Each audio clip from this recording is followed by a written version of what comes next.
ایک نہر کے کنارے کھڑی لومڑی دوسری طرف جانا چاہ رہی تھی، تو اس نے دیکھا کہ سامنے سے ایک اونٹ آ رہا ہے۔ تو اب اس نے اندازہ لگانا تھا کہ اس نہر کا پانی کتنا گہرائی تک ہے۔ تو اب اس نے اونٹ کو آواز لگائی، ارے اونٹ بھائی، اس نہر کا پانی کتنا گہرا ہے؟ تو اس اونٹ نے جواب دیا، ارے لومڑی، اس نہر کا پانی گھٹنوں تک گہرا ہے۔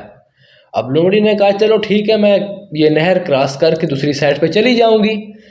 اب وہ لومڑی جب نہر میں گھسی تو اس کو غوطے آنا شروع ہو گئے۔ جب ڈوبنے لگی تو بڑا غصہ آیا اس کو، اس نے ہاتھ پاؤں مارے، ایک پتھر سے جا ٹکرائی، پھر کوشش کرتے کرتے بڑی مشکل سے نہر سے باہر تو نکل آئی، بٹ اونٹ پر بڑا چلانے لگی کہ تم نے مجھے غلط کیوں بتایا، تم نے مجھے کیوں کہا کہ اس نہر کا پانی گھٹنوں تک ہے؟ اونٹ نے بولا، ارے بی بی، میں نے تجھے صحیح بولا گھٹنوں تک ہے، میرے گھٹنوں تک تھا۔ تو اب دونوں کی بات ٹھیک تھی اپنی جگہ۔ اب اونٹ کا بتانا کہ پانی گھٹنوں تک ہے، بات بالکل ٹھیک تھی۔ لومڑی کا چلانا اونٹ پر کہ تم نے مجھے غلط کیوں بتایا، تو یہ بھی بات بالکل ٹھیک تھی۔ تو اب یہ واقعہ جو ہے یہ ہماری زندگی میں بھی بڑی عکاسی کرتا ہے۔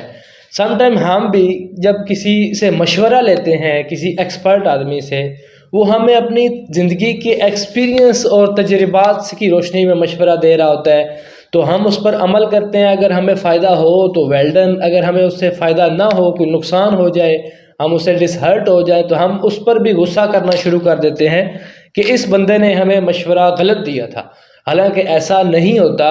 وہ مشورہ بندہ جو دے رہا ہوتا ہے وہ اپنی زندگی کے ایکسپیرینس، اپنی زندگی کے تجربات کی روشنی بھی دے رہا ہوتا ہے۔ تو اس لیے اس واقعے سے ہم دیکھتے ہیں کہ ہمیں سبق کیا ملتے ہیں، ہمیں کیا حاصل کرنا چاہیے اس واقعے سے۔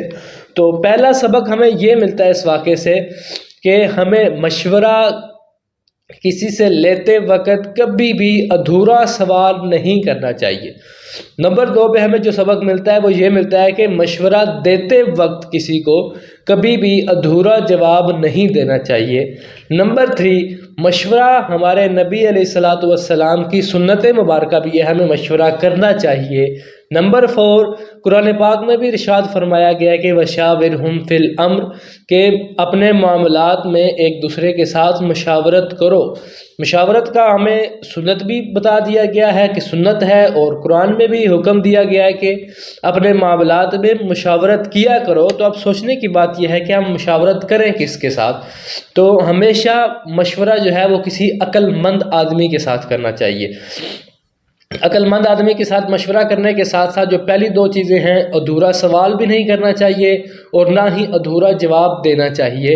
اگر کسی بات کی سمجھ نہ آئے دوبارہ سوال کر لیں۔ تو اسی طرح سے آپ اچھا مشورہ، مفید مشورہ جو آپ کے لیے ہو وہ آپ لے سکتے ہیں۔ تو آپ اگر عقل مند آدمی سے مشورہ کریں گے تو وہ آپ کو بغیر سوچے سمجھے کبھی بھی جواب نہیں دے گا، وہ سوچے گا، سمجھے گا، اس کے بعد آپ کو جواب دے گا۔